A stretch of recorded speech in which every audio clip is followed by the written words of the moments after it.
là, on va voir le retour de bloc cardiaque. C'est un peu tout ce qu'il faut préparer dans la chambre, quelles sont les surveillances spécifiques. Voilà. Et du coup, pour reprendre notre cas clinique, 1 heure après le retour du bloc opératoire, le débit d'ECMO chute brutalement. Quels sont les principaux diagnostics à évoquer?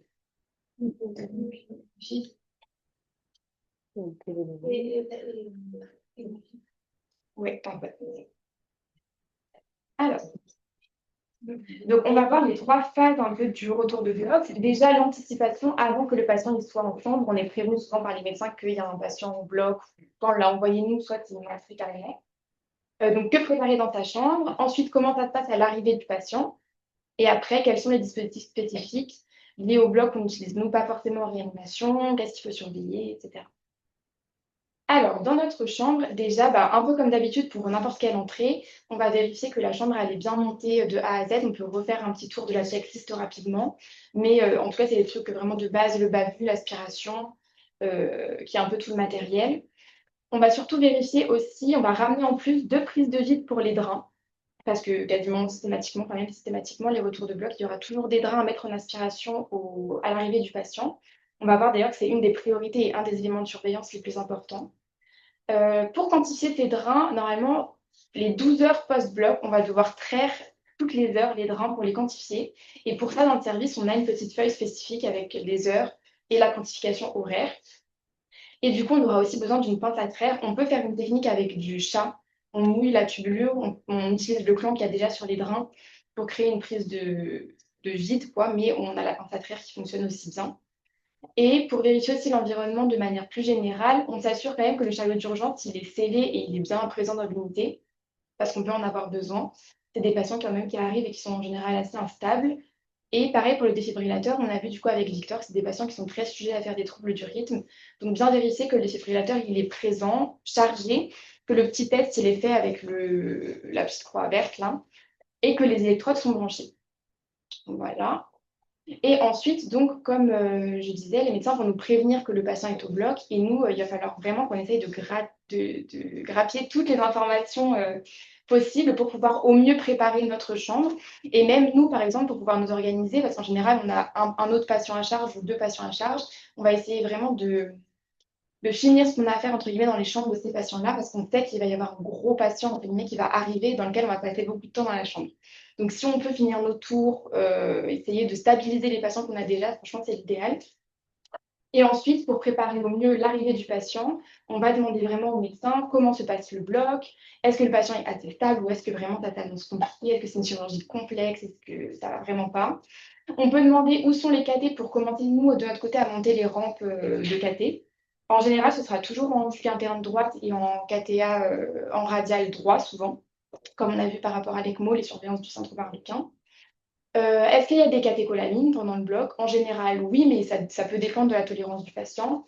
À quelle vitesse? Ça peut déjà nous donner un indice de quelle seringue je vais préparer. Est-ce que je prépare quand même un petit fond de noradré au cas où, ou est-ce que je purge ma rampe avec du G5 par exemple? Est-ce que le patient il est très grave, très instable ou non? Ça donne des petits indices. Combien il y a de drains? Bon, ça en général, on le voit surtout quand le patient arrive, on ne pas trop savoir, même s'il y a des drains quand même assez spécifiques qu'on retrouve tout le temps. Est-ce que le patient ressort avec une ECMO? Est-ce qu'il a un pacemaker externe? Ça, pareil, en général, on le voit à l'arrivée du patient. Et qu'est-ce qu'on va devoir faire à l'arrivée du patient? Qu'est-ce que les médecins veulent? Est-ce qu'on doit dialyser? Est-ce qu'on doit changer un cathé? Est-ce qu'ils veulent un bilan spécifique? Enfin, voilà. En gros, tout ce qu'on peut préparer avant que le patient il arrive, c'est du temps gagné, c'est de l'efficacité gagnée quand le patient arrive. Donc ici, on y voilà, les rampes du cathé, on les monte. Sachant que c'est pas comme quand un patient retourne, enfin, va au scanner par exemple ou à l'IRM de chez nous, on remonte quand même une rampe de catécholamine.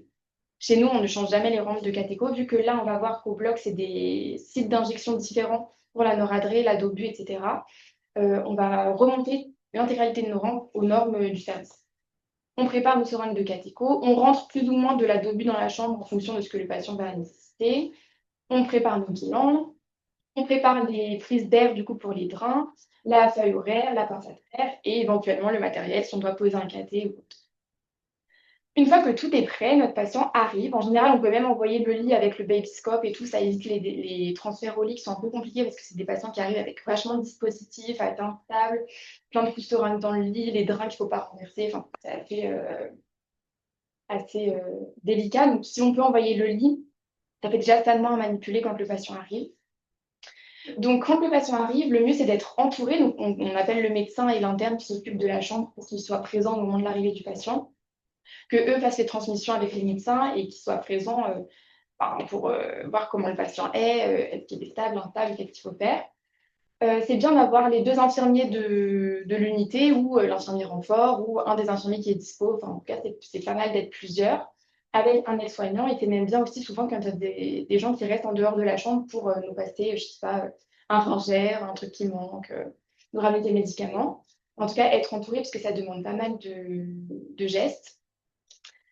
Une des premières choses à faire, c'est vérifier l'identité du patient avec le bracelet et penser à noter le nom sur le scope parce qu'on l'avait vu, mais pour les ECG, s'il fait des troubles du rythme ou même juste pour, a posteriori, rechecker le scope, voir comment il est arrivé, à quelle tension il était et tout, c'est bien d'identifier le patient pour que ce soit exploitable, quoi, légalement, entre guillemets. Et après, bah, on sécurise le lit, on repente à le centrer, le freiner, on retire la tête de lit si il y en a une pour avoir accès plus rapidement aux patients s'il faut réintuber ou quoi que ce soit. On rebranche le lit aussi parce que souvent, ça c'est un truc qui est oublié, mais ça peut être utile si on doit mater d'un coup ou s'il faut réinstaller. Enfin voilà, c'est un petit truc qui peut être oublié. Et évidemment, on monitore le patient. On pense bien à refaire un zéro de cathéter artériel parce qu'avec tout le déplacement, parfois, ça peut être un peu décalibré. On regarde bien où est le cathéter artériel aussi, s'il n'y a pas un petit reflux pendant le transport, s'il est bouché. En gros, on fait un peu un état général du patient et on s'assure que le monitorage il soit fiable, qu'on a les bonnes constantes. Et on fait du coup le CG d'entrée. Ensuite, tout se fait un peu, là c'est un peu détaillé, mais tout se fait en général un peu en même temps, quoi. C'est un peu il y a beaucoup de monde dans la chambre, beaucoup de choses à faire en même temps, écouter en même temps. Enfin, c'est plutôt des grosses entrées. Mais on essaye d'écouter les transmissions de l'équipe de bloc. En général, il y a le chirurgien, parfois l'IA, enfin, l'anesthésiste, le perfus, s'il y a une ECMO. On essaye vraiment de capter toutes les informations qui peuvent nous aider, notamment comment s'est passé le bloc. Est-ce que ça a été très compliqué? Est-ce qu'il a été beaucoup rempli? Est-ce qu'il a été transfusé? Le temps de CEC, est-ce qu'il a été très long ou pas? Le temps de clampage aortique aussi. Ça peut être pronostic pour nous de l'évolution du patient. Si c'est un bloc qui a duré très longtemps, avec un temps de CEC très élevé, ou un clampage aortique très élevé aussi, ça nous laisse penser, en tout cas c'est un mauvais facteur de mauvais pronostic. On peut penser que le cœur a beaucoup souffert, que le patient aussi, que ses organes ont été mal perfusés pendant longtemps, qu'il va probablement faire une insuffisance rénale aiguë au décours. Enfin voilà, ça nous donne des petits indices. Au niveau des catéchos, c'est pareil. Là, on essaye de voir souvent avec l'infirmier qui nous remet le patient sur quelle voie passent les catécholamines, à quelle dilution est la seringue, est-ce qu'il est très labile ou pas. Enfin, voilà. Les drains, surtout très important, en général, on essaye de les identifier quand c'est encore l'équipe de bloc dans la chambre. Ils vont nous dire à quoi correspondent les drains. En général, c'est assez systématique. Il y a souvent un drain pleural à droite, un drain pleural à gauche. C'est les deux drains qu'on retrouve à l'extérieur plutôt. Et du coup, plus central, on a en général un petit Y, ouais, qui est un peu souple, plus souple que les autres. C'est souvent les drains péricardiques et on a souvent un rétrosternal ou un médiastinal. Souvent, il y a 4 drains. Donc, on note tout de suite à quoi ils correspondent, parce que ça peut vite être oublié aussi. On les met en aspiration et ça, c'est super bien de le faire quand l'équipe de chirurgie elle est encore dans la chambre, parce qu'on peut tout de suite voir s'il y a un saignement, par exemple, très actif dans les drains. Ça peut arriver que les patients ils soient déposés dans la chambre et hop, ils repartent direct au bloc pour faire une hémostase chirurgicale, quoi. Tu fais ça, tu branches la placement, tu branches. Oui. Ah, Oui. Parce que vous allez bien voir en plus. Regardez, moi je suis très, des fois c'est. Ouais, je Si, sais, ouais, tu vois c'est tout. important. Ouais. Et eux, du coup, bah, Ouais, qui voilà. partent Ouais, avant. ouais, c'est ça. Pareil, donc pour l'ECMO, comme Fabrice se disait, on voit avec eux, est-ce que tout est bien rebranché. Enfin, ils nous disent de toute façon s'il y a des particularités spécifiques, s'ils n'ont pas pu poser de voie de perfusion, si l'ECMO est galère à tourner, s'ils ont dû remplir dessus, etc. Enfin, en général, ils nous disent quand même des choses.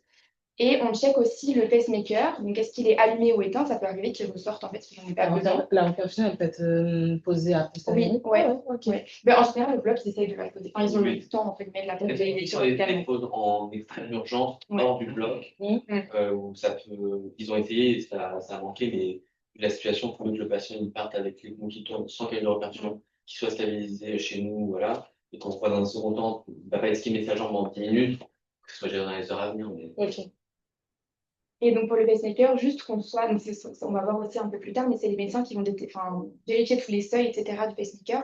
Mais nous, juste qu'on soit un peu alerté de à combien normalement il est censé détecter et stimuler pour que nous, notre scope, on règle les alarmes en fonction et qu'on soit alerté. Par exemple, si le pacemaker il est censé stimuler à 80 et que notre patient il a 60 de fréquence, il faut qu'on. Voilà, quoi. Ça nous alerte. Donc, c'est plein de trucs à écouter. En même temps, on va faire plein de réinstallations et tout. Enfin, c'est assez stimulant. Et il y a différents éléments qu'on peut retrouver dans le lit du patient qui sont connectés souvent à notre cathéter central, qu'on n'utilise pas nous en réanimation, mais qu'il faut connaître, et en général qu'on retire à l'arrivée du patient. Donc, il y a la pression veineuse centrale qu'on a vu avec Victor ce matin. En général, c'est comme un capteur de tête de pression, comme pour nos artères, qui est connecté directement à une des voies du catéter, donc qui est utilisé pendant le bloc pour savoir si effectivement le patient on doit le remplir ou pas. Et ça, on le retire au moment où on remet le cathéter à nos normes du service. Il y a aussi le Cell Saver, ça ressemble à un culot de sang, ouais, un peu transparent, sans étiquette et tout. Et en fait, de sang qui sont ouais, si, exactement. En fait, En fait, eux, ils arrivent avec une poche et le Safe Saver, c'est une grosse machine qui récupère ce qui est aspiré par les aspi sur le champ, là, on peut voir, le nettoie, épariné et qui le réinjecte dans des poches. Et on peut comme une transfuse. C'est ça. Ouais, on voit ici, du coup, le patient pendant la chirurgie, ça saigne beaucoup. On aspire le sang. Il y a une anticoagulation souvent de l'héparine qui est appliquée dans le sang. Une centrifugeuse qui sépare, un peu comme les transfuses d'ailleurs, les globules rouges du plasma, par exemple, voilà. Les caillots, les débris liés à l'opération sont rejetés. Le sang filtré, les hématies filtrées, elles sont dans notre fameuse petite poche. Et ensuite, hop, c'est retransfusé au patient. Donc, ça évite les erreurs de compatibilité et en plus, ça économise du sang. Donc, ça diminue les besoins de transfuser. Et donc, ces deux trucs-là, le cell saver, la petite poche de sang, on la laisse terminer sur notre caté et la PVC, par contre, on la retire en réanimation. Sauf si ça nous intéresse. Ouais, mais en général, on la remonte après, on remet tout au propre. Et après, donc, une fois que le patient il est bien monitoré, qu'on a écouté les transmissions et tout, on va commencer à tout remettre au propre, vraiment, à refaire un check de tout, notamment donc des drains, comme on a vu, c'est une des premières choses à faire, les drains en aspi, tracés. Et voilà, donc, comme je disais, la première quantification en présence de l'équipe du bloc, parce que parfois, ils peuvent tout de suite retourner au bloc.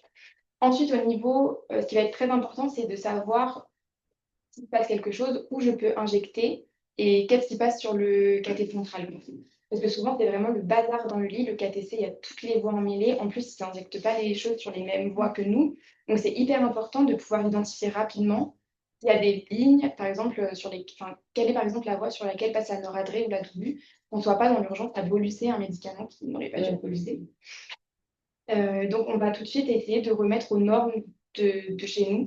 Donc, la distale pour la base, par exemple, les antibiotiques, la médiane 1 pour les sédations et l'héparine, la médiane 2 pour la doubu et la proximale pour la noradrée si on a.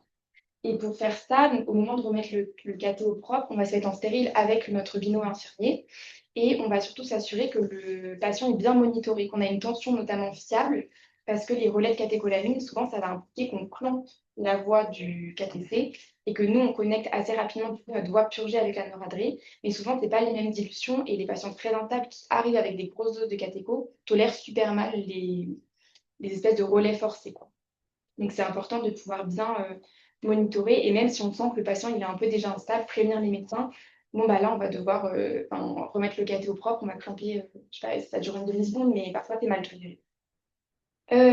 Voilà. Et ensuite, franchement, on n'hésite pas à resserrer le drap pour tout regarder parce qu'il peut y avoir des cicatrices qui saignent, je ne sais pas, moi, des trucs clampés. Enfin, vraiment qu'on check tout, quoi.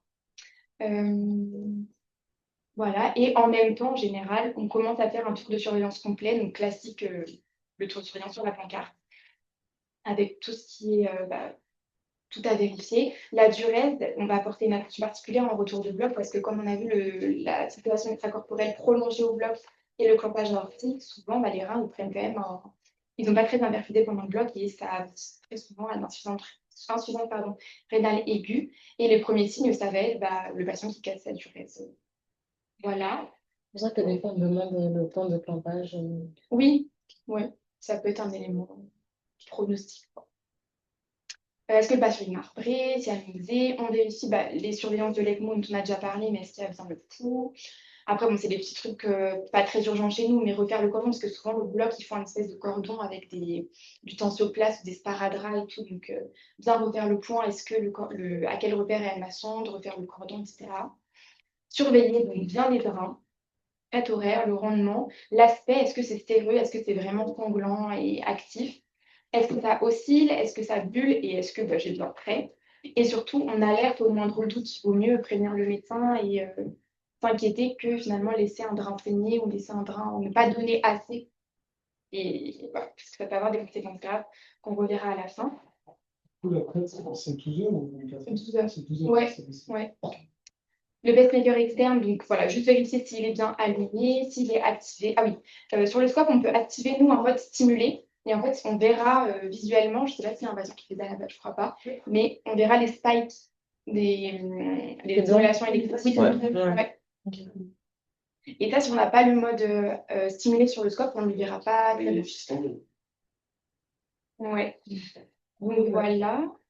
Est-ce qu'il est en détection ou stimulation? Et bon, ça, ce sera un peu plus médical avec les seuils qui sont vérifiés quasi quotidiennement. Ah oui, ben. Ouais. Les seuils du pacemaker. tous les jours. L'ECMO, En fait, non, on revient, il y a un truc sur le pacemaker. L'ECMO, donc on a déjà vu exactement les mêmes surveillances, notamment donc, quand Fabrice a dit les transferts, c'est toujours un moment à risque pour les ECMO. Donc on revérifie bien la fixation des canules et si on peut, du coup, penser à voir si c'est bien branché sur l'oxygène, rebranché à la batterie, etc. Et ça, c'est vraiment dans un second temps quand on a un peu fini ce qu'on avait à faire, mais on remplit le dossier d'arrivée, on réorganise le dossier transfusionnel, enfin voilà, les petits trucs administratifs. Du coup, sur le pacemaker, il en existe 3 types. Simple chambre, donc ici. Double chambre, c'est celui qu'on a le plus souvent en réanimation. Et le triple chambre, qu'on a très rarement, enfin même jamais, je crois. Ici. Mais le double chambre, du coup, il va stimuler et dans l'oreillette et dans le ventricule. Voilà. Et en fait, les câbles, là, ils vont partir et de là et de là. Et nous, donc, à surveiller, donc c'est bien s'il est allumé, à quelle fréquence, du coup, il est censé détecter. Le niveau de batterie aussi, et c'est bien de toujours avoir une pile dans la chambre au cas où la batterie se vide ou qu'il y a un souci ou peu importe. Et souvent, c'est des pacemakers, du coup, donc ça sert à déclencher, à stimuler le cœur du patient quand il n'a plus de rythme propre lui-même. Donc, on a vu ce matin avec du trouble du rythme, souvent, sur un BAV ou un truc comme ça, on est très content que le patient ait le pacemaker parce qu'il va stimuler la fréquence. Et voilà, donc on voit bien avec la présence de spike je voulais dire un truc du coup sur les paces, Mickaël. Non. Ouais, j'ai des questions. Parler des seuils, peut-être. Ouais, les seuils. On teste les seuils et tout. Ouais. Pourquoi on les teste tous les jours? Ouais. Moi, en fait, c'était un obligatoire, du coup, sur les cardiaques qui sont avec Parce qu'il faut tester tous les jours parce que les seuils peuvent augmenter au fur et à mesure que ça cicatrise ou qu'il y ait de l'œdème, etc. Et donc les seuils peuvent se modifier. Pourquoi les seuils sont importants? Il y a les seuils de détection, c'est-à-dire qu'il va détecter de façon correcte le rythme cardiaque du patient, parce que s'il ne détecte pas, il peut déclencher à des mauvais moments et potentiellement faire partie en TV, etc. en plus, si ça tombe sur un QRS. Donc il y a la sensibilité et après la stimulation. C'est-à-dire que si il bloque, comme on a dit, le BAV3, il faut qu'il soit capable de récupérer.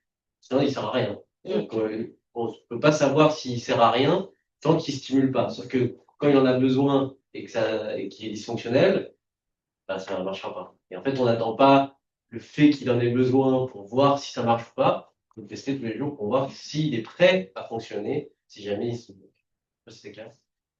On doit le tester tous les jours pour voir comment les seuils augmentent. Normalement, on regarde le niveau à partir duquel ça stimule, comment ça fonctionne, et on met 2 fois, en tout cas pour avoir une marge. Mais tous les jours, on recheck le seuil. Et si c'est trop haut et qu'il n'y a plus de marge, on met son entraînement, on discute sur le délai de mettre un pacemaker. Faut éviter d'être à 3 h du matin, peut-être que ça marche pas. C'est ça. C'est extrêmement désagréable. D'autres questions? On passe à transplant. Et juste, nous, pour une autre vérification à faire, c'est plutôt au niveau du pansement, parce que les électrodes, elles sont suturées à la peau, mais il y a aussi le petit boîtier, et les électrodes, elles sont vissées sur le boîtier, et souvent, quand on refait les pansements, ça peut se dévisser. Donc, il faut toujours faire attention que ce soit bien en place. Parce qu'en plus, ça nous est arrivé pour un patient écroué, une époque, en fait, on prend un retour de bloc, en fait, c'était un défaut de connexion au niveau du pace, Ouais, et de toute façon, souvent. c'est arrêté, c'est parti uniquement en chambre. Quoi, et c'est après, calmement, en fait, en déballant le pansement du bloc opératoire, donc c'était mal connecté quand même. Ouais. En fait, c'est assez sensible, hein, ça dévisse. Ouais. Et en plus, t'as plein de- Si, je crois qu'il y a une petite alarme. J'ai déjà eu une alarme. J'ai déjà eu un truc. Ça dépend des boîtiers. Il y a certains boîtiers qui détectent Ouais. une perte de connexion, Ouais, là, oui, mais j'ai c'est vu. pas tous. Puis après, on dépend dans toute l'action. Oui. Bah, sous ton pansement, je pense pas. Ouais, c'est le pansement. Ouais. Mais c'est vrai que le PM, c'est vrai que tu peux passer un peu de temps. Et du coup, donc, les risques spécifiques du retour de bloc, eh ben, il y en a plein, mais il y en a deux gros qui sont les urgences vitales et qui sont très liés au drain et à notre surveillance à nous. C'est la tamponnade, premièrement, donc c'est l'accumulation de sang dans le péricarde qui va bloquer en fait la contraction du cœur. Et ça, c'est souvent quand les drains ne donnent pas assez. On pense que les drains ils sont bouchés et tout, mais en fait, le cœur saigne, entre guillemets, enfin, la cicatrice saigne, mais ça reste autour du drain. C'est pas du tout drainé. C'est pour ça que si ça donne rien, c'est presque plus inquiétant Ouais. que quand ça donne. Voilà, donc souvent, en plus, les patients, donc, normalement, ils sont anticoagulés, mais on peut voir souvent, ça forme, il y a des patients qui caillotent hyper vite, on voit des caillots dans les drains, et ça, normalement, on est censé traire une fois par heure, mais si on voit que ça caillote et tout, ne pas hésiter à traire avant que ce soit trop tard, quoi. Donc voilà, et souvent, les tamponnades, on peut retourner, donc vous le voyez, vous, sur l'échographie, et souvent, c'est des patients qui retournent au bloc pour être complètement décaillotés, manuellement. Voilà, et du coup, l'opposé, donc c'est l'hémorragie. C'est un saignement très actif, donc là, c'est 1,5 ml par kilo par heure, mais en gros, c'est à peu près 200 millilitres heure, c'est déjà énorme. Même un peu moins, je sais pas. 100, ouais. Mm. Ouais. Bah, en tout cas, ne pas hésiter. Enfin, quand on voit que le drain donne beaucoup, toujours on alerte. Et de toute façon, en vrai, ça se voit plutôt quand il y a vraiment un saignement très actif. Ça se remplit super vite, t'as plus d'œil. Ouais, on voit vraiment son drain. Oui, voilà. Là, on continue. Ouais. Et Il n'y a pas de doute. vous pouvez faire, c'est comme il y a toujours un creux Ouais. qui est fait dans la cassette, c'est que tu vides ton tuyau, tu le laisses juste baisser quoi, dans le creux, et si ça se remplit à l'œil, c'est que Ouais, c'est que ça ça a fait. probablement un problème. Ouais. Donc, soit on rappelle le bloc et considère qu'il y a besoin d'une prise en charge chirurgicale, donc comme on a dit, retourne au bloc. Soit effectivement, ils me disent, bah non, ça va être de l'hémostase médicale, et là, ça va être à nous de diffuser, ouais, Nous, on peut faire, c'est chirurgical. ouais, de faire plein de fibrinogènes, plein de facteurs de coagulation, pour essayer de temporiser ce problème. Généralement, ils veulent même qu'on fasse ce qui est à notre niveau et après, vraiment, Oui, c'est ça. la chasse, Ah bah, ça le dernier. Parce que la chire, c'est pas sans risque. Souvent, c'est pas, quand ils sortent du bloc, c'est déjà, ils ont galéré à faire l'hémostase chirurgicale avant de sortir, parce qu'ils disent pas, allez, on le fait sortir alors que ça saigne. Soit ils essaient de faire au maximum, et ça se fuse un peu en aft, donc ils ne peuvent pas faire grand-chose de plus. Et c'est pour ça qu'il y a des allers-retours. Et en plus, c'est un risque infectieux, parce qu'on rouvre. Oui. Parce que ils nous disent, j'ai eu du mal à fermer. Des fois, on Non, ne c'est pas, pourra pas le reprendre. on y arrive. Avec le traitement médical, c'est pas grave qu'on y arrive sans. Oui, ah oui, Alors que ça paraît incroyablement important, on a pas mal de procédures, finalement, ça en ordre. Donc, oui, il faudra. Oui, il faudra. Très bien. Merci. Merci.